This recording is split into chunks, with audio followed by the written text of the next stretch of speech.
Welcome to a hard-hitting episode of Teens Bullying Humbly Brought to Justice. We're diving into the shocking stories of teenage bullies who thought they were above the law, but ended up facing the harsh consequences of their actions. More shocking cases and tough lessons ahead. Violence has consequences, and no one is above the law. Welcome to High School 2024, where young souls are forged into the men and women they'll become. But amidst the pursuit of academic and athletic excellence, a darker reality emerges.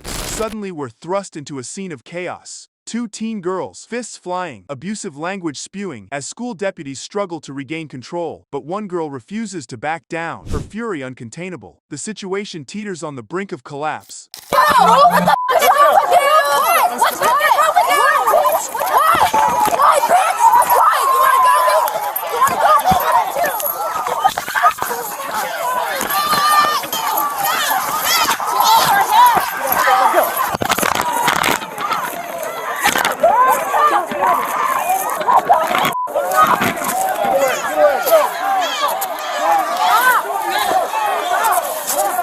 Chaos erupts as deputies rush in to break up the fight. One deputy's GoPro falls to the ground as he gains control, but the situation takes a turn when one girl accuses the other of getting in her face, and the officers intervene. "You should have stopped when I told you," one officer reprimands. The girl protests. "She hit me, but the damage is done. The fight may be over, but the consequences are just beginning."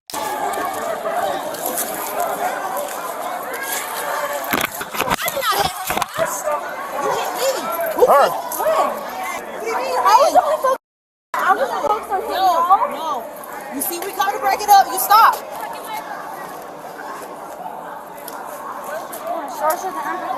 her up front. She never got in your face. She got in my face. Like, Why did y'all start fighting when I show up? Because, what? When I show up, I got in between y'all, then y'all started fighting. Because she got in my face. She literally started. So, I was right there between y'all. Okay, I don't care. She started getting in my face. What? No, she can't play the victim like that. No. She been around talking about her all the time. No. I'm not in trouble because I stuck up for her. Got me f***ed up. That no, because I've been sticking up for her and I'm the one in trouble. I'm walking with you. I'm just sticking up for her and I'm the one that no. I sit there and pull hair. Who the f*** pulls hair? Starts swinging biscuits. She pulled out my hair.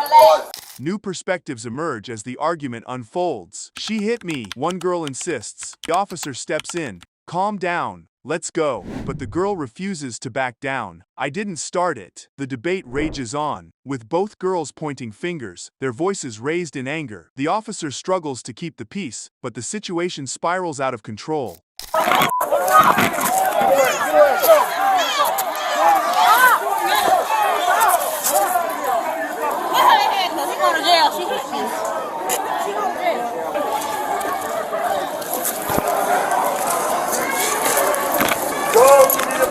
Get out of here, go! I did not hit her first. You hit me. Goofy. When? What do you mean when? I was only focused on that. No. You see, we come to break it up. You stop. You want to search it and act like a victim? Shut up. Goddamn. She should have never got in your face. She got in my face. Like, Why did y'all start fighting when I show up? Because, what? When I show up, I got in between y'all, then y'all started fighting. Because she got in my face. I was trying to explain something to her. She literally started. I was right there between y'all. Okay, I don't care if she starts getting in my face. What? No. She can't play the victim like that. No. She been around talking about her all the time. No. I'm not in trouble because I stuck up for her. Tempers flare as the argument continues. Authorities step in, but the girl's anger boils over. Accusations fly. "She got in my face. She's playing the victim." The situation escalates, with both girls refusing to back down. One girl insists, "I'm not in trouble for sticking up for her." The debate rages on, with neither side giving in. I'm just sticking up for her and I'm the one that no. Let's watch one more time, this time combining the two clips for the fullest possible picture. What the f*** is wrong with you? Why, bitch? Why? You wanna go?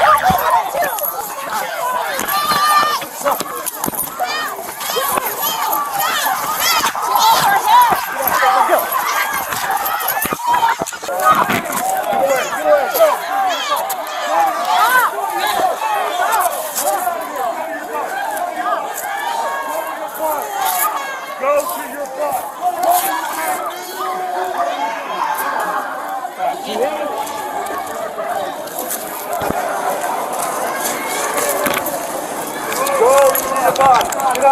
Go. I did not hit her first.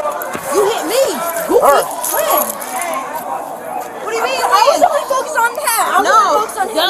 No. You see, we come to break it up. You stop. Sure shouldn't act like a victim. Goddamn. One girl stands firm, "I'm sticking up for her and you're in trouble." But the other girl retorts, "You're the one in trouble," pulling hair like a crazy person. The situation escalates, with authorities intervening. The suspect is charged with battery and battery on a law enforcement officer, with bail set at $2,000. In the end, she pleads no contest and receives 3 years probation. She literally started. So I was right there between y'all. Okay, I don't get it. She starts getting my face wet. No. She can't play the victim like that. No. She been around talking about her all the time. No. I'm not in trouble because I stuck up for her. Got me f***ed up. That shit. No, because I've been sticking up for her and I'm the one in trouble. I'm walking with you. I'm just sticking up for her and I'm the one that, like, no.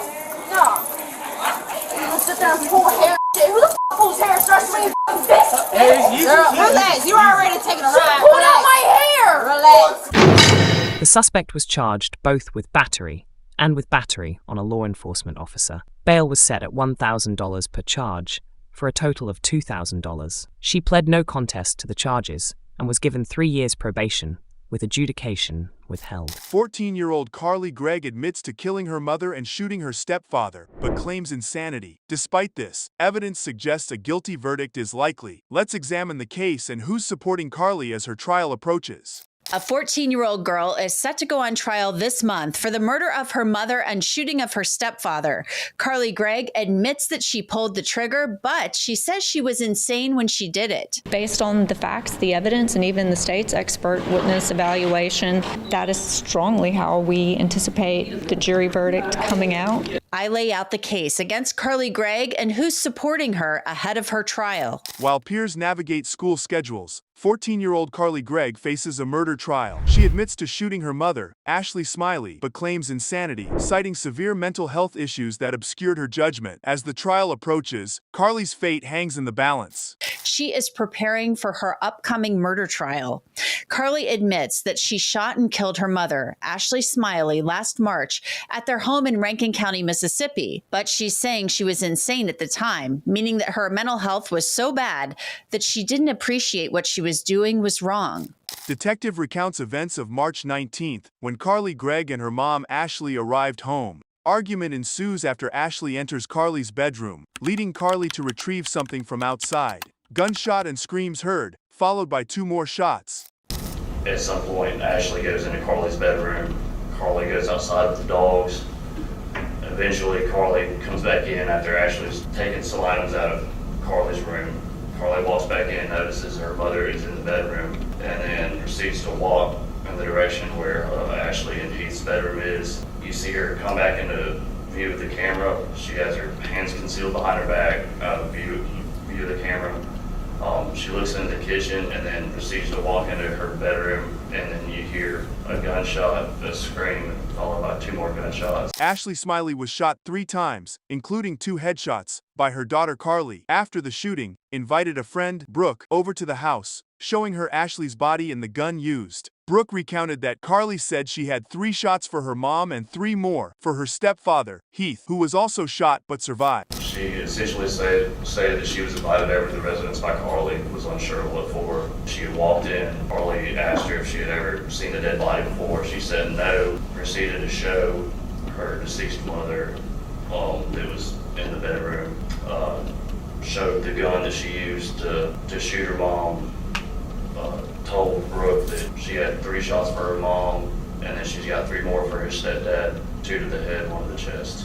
I did not speak with him directly. I know an investigator went with him to the hospital, but he was extremely distraught, and it was hard to get anything out of him due to the circumstances. The only thing that we really have is what he told the initial deputies about how he had been shot, and that his stepdaughter was the one that had done it. He said when he walked in, he was met with a gunshot, and that he wrestled over the firearm, and that Ashley had Carly had fallen backwards and that her eyes were really big, and he said it looked like she had seen a demon or something to that effect, and she was screaming and then ran off. Carly Gregg's lawyers argue she was insane due to antidepressant side effects. Prosecutors counter with statements Carly made at the jail, suggesting a calculated mindset. Despite her academic achievements and lack of prior criminal history, the judge denied bail reduction, believing the crime was premeditated. Carly Gregg's lawyers say she was taking an antidepressant called Lexapro when she shot her mother, and they elicited testimony from Detective Cotton, who said video cameras appeared to show her singing to her dogs after the shooting. The prosecutor is expected to push back against Gregg's claim that she was insane when she killed her mother, pointing to statements that she made at the jail. What, if anything, did the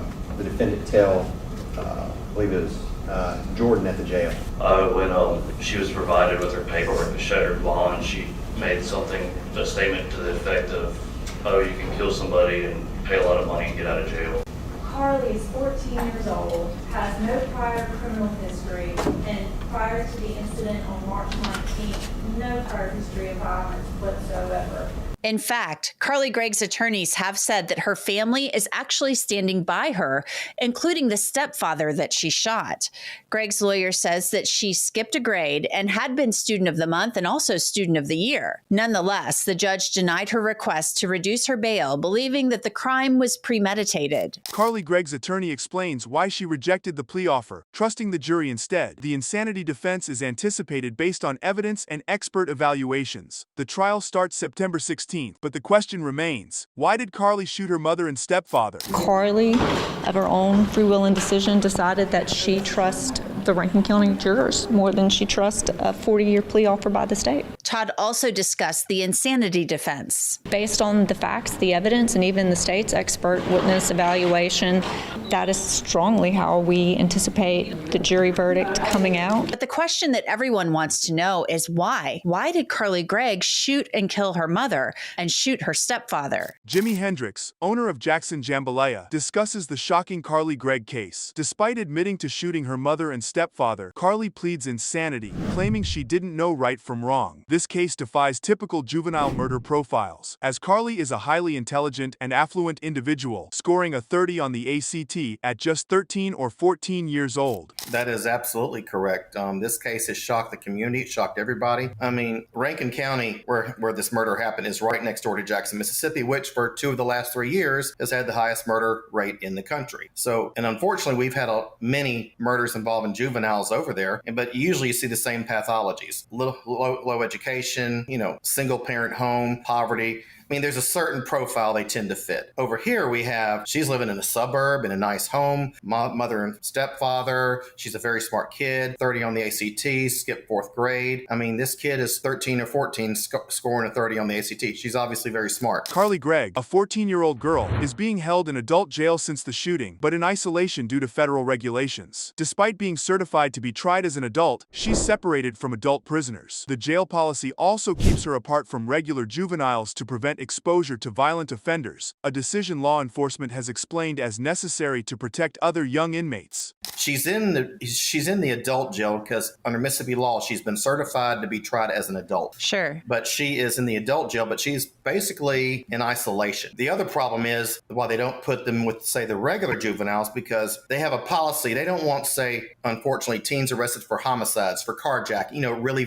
truly violent crimes, being placed with, say, a kid who's in there because he had a bag of marijuana, or he acted out at home, or he ran away. I mean, you see what I mean? You don't want those types of juveniles around the ones who are, I hate to say it, but killers. And I've had that explained to me like that over and over by law enforcement. Carly Gregg's rejection of the plea deal has led to a trial, despite the possibility of a 40-year sentence. The defense has faced criticism for missing deadlines and angering judges. A mental evaluation, crucial for the insanity defense, is still pending, with the judge expressing frustration at the delay. Yeah, she's definitely going to trial, and the judge is not in a mood to grant continuances right now. The defense, I've never seen anything like this, where in county court and in circuit court, which is where it is now, where they have just angered multiple judges. They have blown past discovery deadlines. In fact, last week Judge Arthur was chewing out the defense for not turning over their discovery. They hadn't turned over any discovery last week. He gave them 24 hours to turn it over. Jimi Hendrix reveals that multiple doctors have visited Carly Gregg in jail, including Dr. Webb, who met with her 4 times, raising questions about the defense's decision to bring in a new expert from Massachusetts. The defense's sudden change in experts is curious, especially since they had been discussing Dr. Webb's evaluation since April. Despite the shocking case, Carly Gregg's family has been supportive, with many members attending court hearings and expressing their willingness to take her in if released on bond. Remember when I said they were about mental evaluations, and they came up this week in court and said, oh, we're going to have this guy from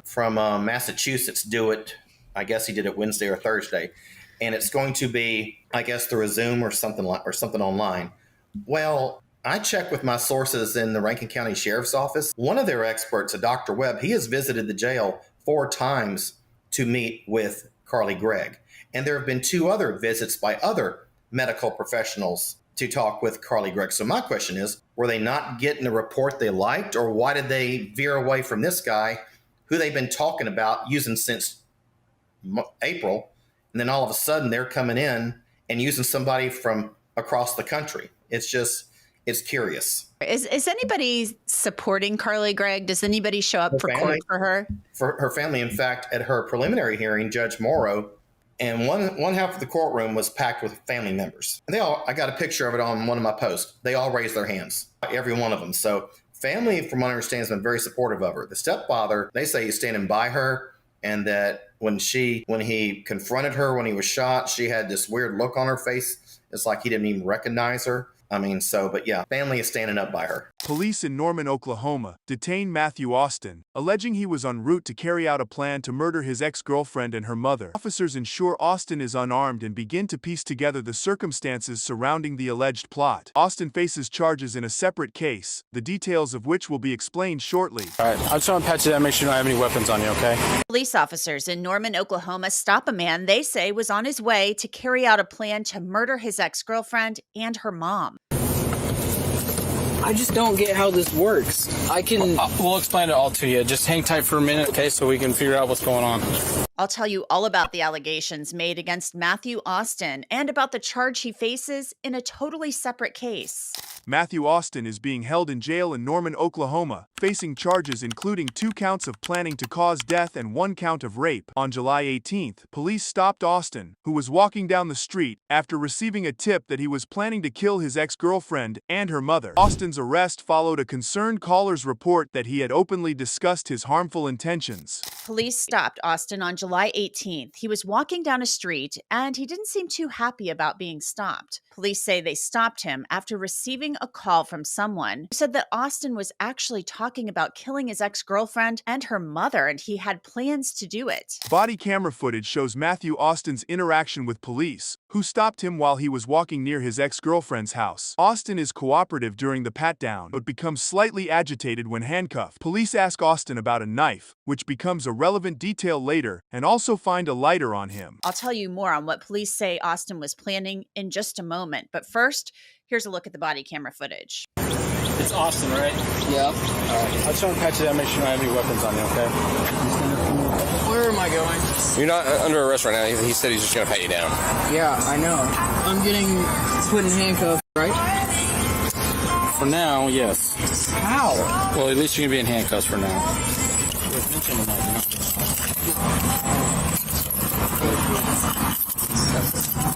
You have a card for that? No, I didn't. A lighter?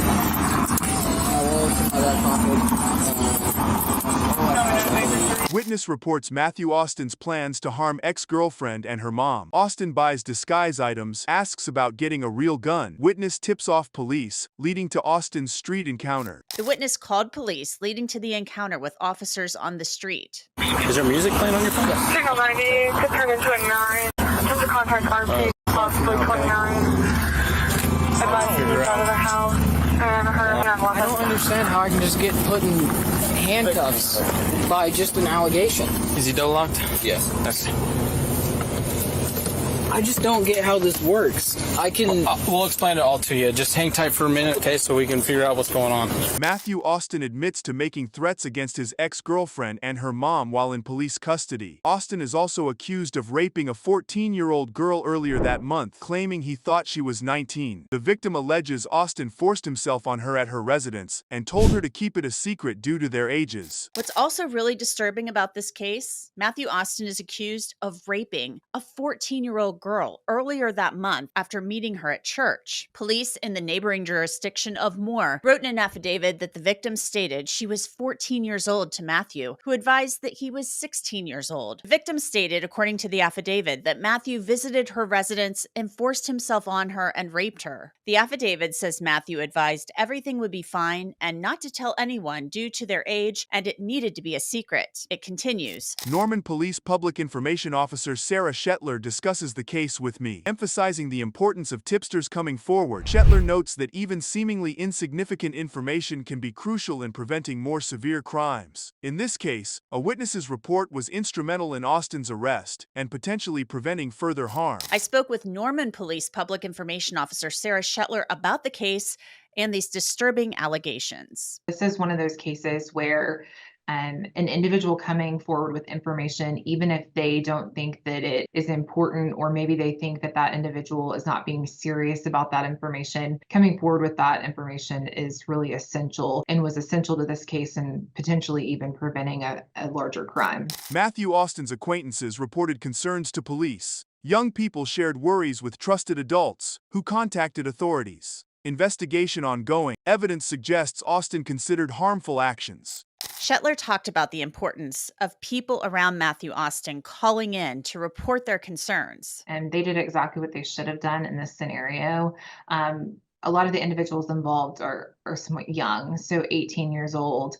And, those individuals told other people around them that were important to them, and they confirmed, like, hey, this is concerning information. And even if it's false or just something that he has thought about or considered, that you should absolutely report that so law enforcement can investigate that further. And as far as what that looks like for us, a lot of that stuff is still part of that ongoing investigation as officers try to, determine exactly what his intention was at that moment when we did contact him. But there was definitely evidence that he had considered some of these things leading up to it, just based on what he had discussed with his peers. Matthew Austin, calm but inconvenienced, explains the gloves and mask are for painting. However, investigators suspect more. Given his recent run-ins with law enforcement, Austin's cooperative but frustrated and now faces serious charges for alleged threats, with bail set at $400,000. At one point in the body camera footage, Matthew Austin, he sounds kind of inconvenienced but calm. Sarah Shetler said Matthew Austin offered an explanation for having the gloves and the mask. So our officers were, very aware of what his, posture was, how he was reacting at the scene. And of course, they were working to keep him as calm as possible based on this scenario as they worked to try to investigate, what his potential intentions were, where he was headed. He did tell our officers that, he was just going to paint a portion of his home. That was kind of his initial reasoning for having said items on him at the time. But he was very cooperative with law enforcement. And I think based on other cases that were occurring with him being contacted by law enforcement recently in regards to another case, I think that's where a lot of that frustration kind of came from and was stemming from, as he felt like law enforcement was very much present and around him all the time. And ultimately, based on what we were able to determine in speaking with him and then getting the additional evidence and information from those reporting parties, we were able to put together that this, is serious. And ultimately, he's going to be held accountable for the threats and things that he had stated he would do. Matthew Austin has not yet entered a plea to the charges. He is due in court this week, and his bail has been set at $400,000. Cassandra Bjerg, a 17-year-old from Georgia, is introduced, sitting in an interrogation room with two police detectives. She seems casual and calm, but her bandaged hands and prison scrubs hint at the trouble she's in.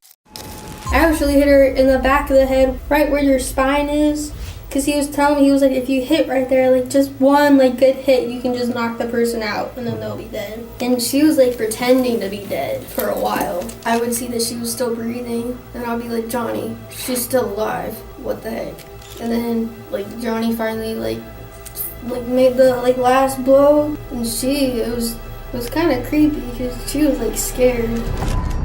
This is Cassandra Bjorge, a 17-year-old from Georgia, sitting in an interrogation room across from two police detectives with a bag of fast food and a milkshake. She doesn't seem perturbed by her surroundings. Her bandaged hands and her prison scrubs are the only sign that she's in big trouble, because outwardly she seems casual and calm. Cassie's grandparents, Wendy and Randall Bjorg, were found brutally murdered in their Georgia home in April 2017. The 63-year-olds had been beaten with a tire iron and their throats cut, with their bodies covered in bleach. Police discovered the gruesome scene after a welfare check, revealing a senseless and horrific crime. On an average Saturday night in April 2017, Wendy and Randall Bjorge, both 63, were found dead. They were Cassie's grandparents. They had been beaten with a tire iron and their throats they'd been lying there in their house for over a week. When the police are called to do a welfare check, this is the last thing they want to find. The bodies had been covered in bleach,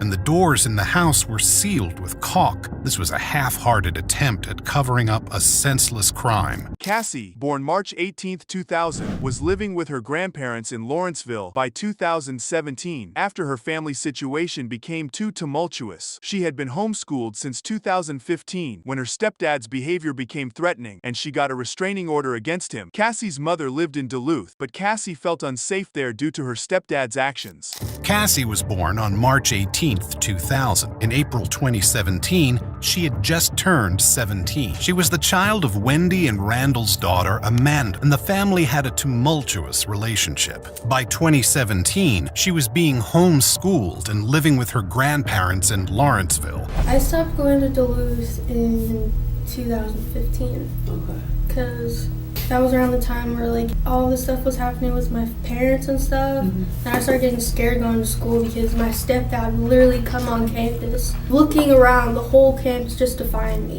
Cassie's final argument with her grandparents is described. She had been kicked out of the house, and her grandparents were planning to find her a new place to stay. This was the last time they saw her before their tragic deaths. I guess let's start from scratch about what happened, starting from when you ran away, I guess. I didn't really run away. My grandma like kicked me out. Okay. And I came home because, it was time for curfew because I didn't want to violate my probation. So I came home and my grandpa was asleep and my grandma got really mad at me and she was like saying like, oh, if you don't like it here, we're just going to find somewhere else for you to stay. Oni Ryder, Cassie's boyfriend, is introduced. He had a fantasy of being like Bonnie and Clyde, and he and Cassie had planned to kill their families and run away together. I don't know, maybe I'm just young and dumb in love, but... Did you have feelings for him, or just kind of a boyfriend type thing, or...? I had feelings. I still have feelings for him. I care about him. Johnny and Cassie were enamored with each other, but the real world was getting in the way. Cassie's grandparents' strict curfew and her constant fights with her grandma, and Johnny's ex-wife was also a problem. He got married to like this crazy... Now she's like saying that I'm stalking her when I've only met the girl like twice. Whether that's the truth or not, we don't know. What we do know is that Johnny and Cassie went off the grid in April 2017 after Cassie ran away from her grandparents' house. Wendy put out the Facebook post asking for help in finding her, and a week later, Wendy and Randall were dead. If Cassie wasn't with Johnny, maybe she would have disappeared into thin air, never to be heard from again, and no one would ever have known what happened to her grandparents. But together, Johnny and Cassie had a fantasy. The plan was that we were both gonna get both of our families. And he was like, let's be Bonnie and Clyde. Tomoko Ryder called 911 to report an assault by her son Johnny and an unknown female, later revealed to be Cassie Bjorg. They had attacked Johnny's sister Mindy and her boyfriend Kevin with bear spray and a baseball bat. The police connected the car left behind, a Mazda SUV, to the Bjorg's home, leading them to suspect something was seriously wrong with Wendy and Randall. On April 7th, the missing persons report was filed for Randall Bjorg. Almost exactly 24 hours later, the police were called to investigate investigate an assault elsewhere in Lawrence. The caller was Tomoko Ryder, Johnny's mom, and the victims were Johnny's sister Mindy and her boyfriend Kevin. Tomoko called 911 and she told the police that Johnny, accompanied by an unknown female, had beat Mindy with a baseball bat and made threats to kill her and Mindy. And then all of a sudden he goes out and comes back in and just sprays us straight in our faces and starts hitting us and tells his girlfriend to go grab the bat. And I see her come in with the bat, and the first thing she does is hit me across my back. Johnny had taken Mindy's car, leaving the car he'd arrived in the garage. This car was the Bjorges Mazda SUV, and the unknown female was Cassie Bjorge. They were achieving their Bonnie and Clyde dreams, but leaving that car behind was a fatal mistake. I was already figuring that I had a warrant or something that already violated probation. We started out with, what time should we go over to the house? How are we gonna do this? What materials do we need to, do this? Just stayed outside for a little bit longer just to, wait. And then I already had the keys to my house. And Johnny asked me to go get some knives. So I got some knives from downstairs in the kitchen, and I got 3 big butcher knives. He just did that. He just decided to do that. He didn't tell me. I just watched him, and I was just like, okay. Cassie was candid with investigators about attacking Johnny's sister and boyfriend, but denied anyone else was at her grandparents' house after the attack. However, video evidence showed her and Johnny at the house, contradicting her statement. Cassie confessed to having friends over for a party, claiming they didn't know about the bodies, and even impersonated her grandmother via text to maintain the illusion they were alive. Then that's why we went over to Johnny's house. And we attacked his sister and her boyfriend. He wanted to kill his family. Okay. And then that plan, just going over to his house, kind of just it didn't work out at all. You gotta take a look at that. That's you and him, right? Is that at your grandparents' house? It sure looks like the living room of your grandparents' house. How would that be possible? Who's taking that? That couldn't be at my grandparents' house. Cassie denied that there had been anyone else in the Bjorges' house after the attack on her grandparents. But here was video evidence of her and Johnny there, filmed by somebody else. But once lying and stuff like that starts, I have a problem. I believe that there were people at that house. I'll be straight up, dude. We heard about a conversation that took place inside there where someone was bitching about the smell. And Johnny's like, no, dude, it's just sewage. There's a sewage problem upstairs. No one knew. I told everyone that my grandparents left on vacation. Did you text anyone on Grandma's phone? Yes. Pretending to be Grandma? Yes. Cassie did everything to prolong the fiction that Wendy and Randall were still alive, including impersonating Wendy over text to her own family members. It only seems that you're sorry you got caught, that you had people over after.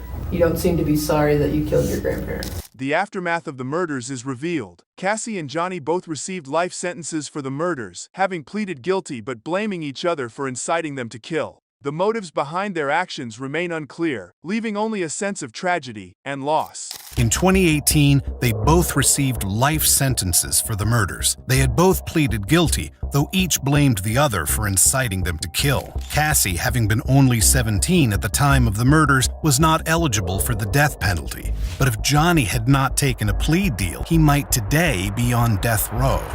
17-year-old son is accused of brutally murdering his 39-year-old mother, Kathy Griffith. But that's not all. Authorities say he also killed his father. I have the chilling details of the crime and the arrest of the teen, who appears to be a psychopath hiding behind a youthful exterior. A cold-blooded murder of a 39-year-old mother by her 17-year-old son. And if that wasn't shocking enough, a teenager accused of murdering his mom, the sheriff says he also killed his father. When you look at this, you see a kid. When I look at him, I see a psychopath. I have the chilling details from the murder of Kathy Griffith and the arrest of her son Colin Griffith for the crime. Colin, a 17-year-old starting college early, seemed to have a perfect life, with his proud mom Kathy Griffith bragging about his accomplishments on Instagram. But on September 8, Colin called 911, claiming he and his mom had a fight and she fell on a knife and killed herself. Sheriff Grady Judd reveals the chilling truth behind this suspicious call. Colin is a 17-year-old who was starting college early. His mom, Kathy Griffith, had posted photos on Instagram just last month, bragging about that major accomplishment. She said Colin had already earned 18 college credits. That's no small feat. Colin and his mom, they look really happy in the photos. She even bought him a new car for graduation. Kathy Griffith was very proud of her son. She bragged about him on Instagram all of the time. Just last month, she posted a photo of him and talked about how he was going to college. That was on August 20th. Then Sunday night, in Polk County, Florida, which is in between Tampa and Orlando, the sheriff says they got a 911 call from Colin. Here's Sheriff Grady Judd. It all started on September the 8th, which was this last Sunday, when we got a 911 call from Colin Griffith, who's 17 years of age. And here's what he said. He said he and his mother had a very long fight, and she fell on a knife and killed herself. Colin's 911 call seemed suspicious from the start, as he claimed his mom fell on a knife, despite deputies finding him calm and collected with blood on him. The knife in question was a massive 12 inches long, with an 8-inch blade, making his story highly unlikely. The medical examiner's autopsy confirmed that Kathy Griffith's death was not accidental, and witnesses even saw Colin dragging her into the house by her hair, revealing a dark and sinister truth. The sheriff says the 911 call takers tried to help Colin. Of course they did, telling him what to do to try to help save his mom's life. Then deputies arrived. He met the deputies outside, and he was calm, cool, collected, not upset, and he had blood on him. What we found inside was this knife. This knife is 12 inches long, and of the 12 inches, 8 inches of that is the blade. So he's saying that his mother fell on this knife. That is a huge, huge knife. Of course, the medical examiner performed an autopsy on Kathy Griffith. This is what the sheriff said the ME found. The next morning at the medical examiner's office and the autopsy, the medical examiner said it is not reasonable or plausible that she died the way that he said she did. Just didn't happen. There were witnesses outside the mobile home that actually saw Colin drag his mother into the house by the hair on her head. Colin Griffith moved to Florida with his mom after being charged with murdering his father, Charles, in Oklahoma. Colin claimed self-defense, saying his dad pulled a knife on him and he shot him twice. Despite being charged with first-degree murder, the charges were dropped as authorities couldn't disprove Colin's claim. Sheriff Judd said that Colin Griffith had moved to Florida with his mom in March of last year. This was a month after Colin had been charged with murdering his father, Charles, in Lincoln County, Oklahoma. Colin said that his dad pulled a knife on him, and he shot and killed his dad. That's right. His father was named Charles. He shot him once in the chest and once in the head, and he claimed self-defense. The Lincoln County Sheriff's Office and the Oklahoma State Bureau of Investigations charged Colin with murder in the first degree. They dropped the charges less than a month later. They said they could not disprove Colin's assertion of self-defense. Colin's history of violence continues with an arrest for domestic violence against his mother. He brutally beat her, pushing her to the ground and stomping on her, all because she took away his video game privileges as punishment. Despite his claims of self-defense, the grandmother witnessed the attack and refuted his excuses, leading to his arrest. And the reason he battered his mother is because she was disciplining him and took his video game privileges away, so he beat up his mother. He pushed her to the ground and he stomped on her. The grandmother was there and witnessed this. Colin said it was self-defense. She made me do it. The grandmother said, no, no, no. Your mother did not provoke this at all. You simply were being disciplined and made to give up your game because of failure to carry out what you should, empty the garbage, wash the dishes, whatever they gave him to do.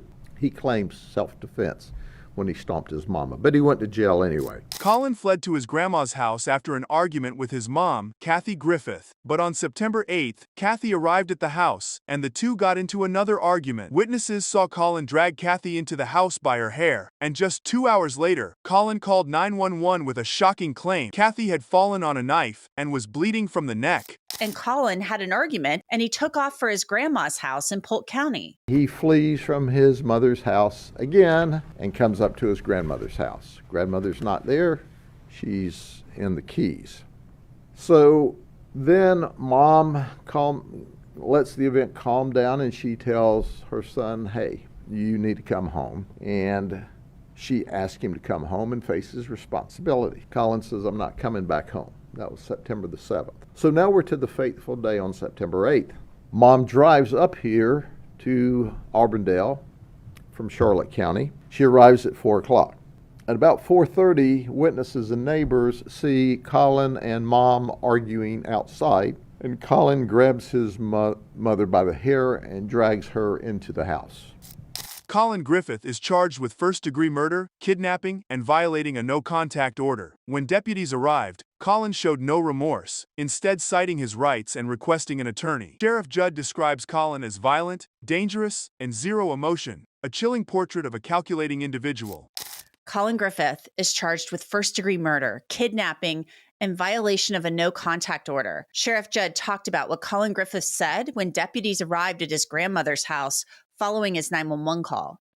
Had he gone to live with his grandmother at the end of this and she crossed him, she would be next. He's violent. He's dangerous. He showed zero remorse when he was being interviewed. In fact, when we attempted the interview, he met the original deputy in the front yard.